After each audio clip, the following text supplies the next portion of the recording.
কি বলবেন আজকের মিছিল থেকে? আজকের মিছিল আপনারা সবাই জানেন, বাংলার মানুষ জানে, ভারতবর্ষের মানুষ জানে। যখন থেকে 2011 সালে এই সরকারের শুভ সূচনা হয়, তারপর থেকে একটার পর একটা ধর্ষণ হয়েই চলেছে।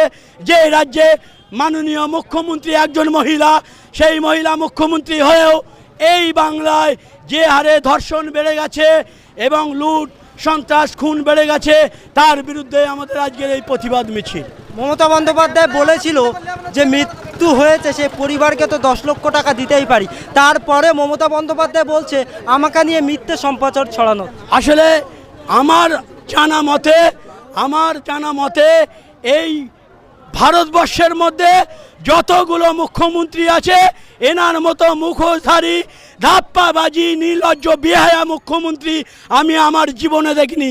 ইনি প্রত্যেকটা কথাই মিথ্যা কথা বলে, প্রত্যেকটা কথাই মিডিয়ার সামনে বলে, আবার মিডিয়ার সামনে বলে আমি বলিনি। বাংলার মানুষ জানে উনি একজন মিথ্যেবাদী প্রধান মুখ্যমন্ত্রী। এই বাংলাতে মমতা বন্দ্যোপাধ্যায়ের পুলিশ, আপনি যে একজন সরকারকে বলছেন, কোথাও কি ভয় লাগছে না? ভয়টা কিসের? ভয়ের পিছনে থাকে জয়। বাংলায় অন্যায় হচ্ছে, আমার সামনে লুট সন্ত্রাস হচ্ছে, মানুষকে ভোট দিতে দেয় না, দীর্ঘ 15 বছর ধরে ধর্ষণ করে মেরে ফেলা হচ্ছে।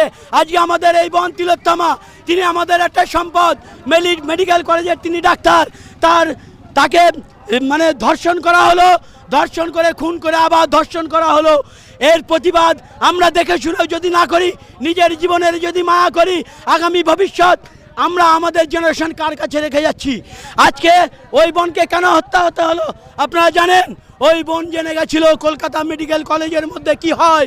যে সমস্ত মেয়েরা, যে সমস্ত মায়েরা মারা যায়, সেই মরা মানুষের সঙ্গে ধর্ষণ করা হতো, সেই মরা মানুষের সঙ্গে মানে কুকাম করা হতো, করে সেই ভিডিও বাইরে বিক্রি করা হতো।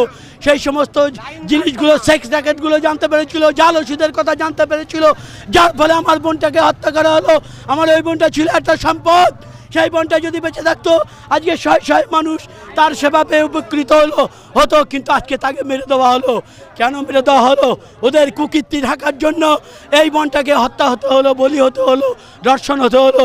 আমরা যদি এখনও এইভাবে চুপ করে বসে থাকি, বাইরে যদি না বার হই, আগামী দিনে যে সমস্ত ডাক্তার তৈরি হচ্ছে পয়সা দিয়ে, একটা নিট পরীক্ষা দিয়ে সেই পরীক্ষায় পাশ করতে হয়, 650 থেকে 700 নম্বর পেতে হয়, তবেই সে ডাক্তারি চান্স পায়। কিন্তু 16-17 নম্বর পেয়েছে, তাদেরকে ডাক্তারি দেওয়া হয়েছে টাকার বিনিময়ে। যারা মেধা, তাদেরকে ডাক্তারিতে দেওয়া হয়নি, তাদেরকে সুযোগ দেওয়া হয়নি।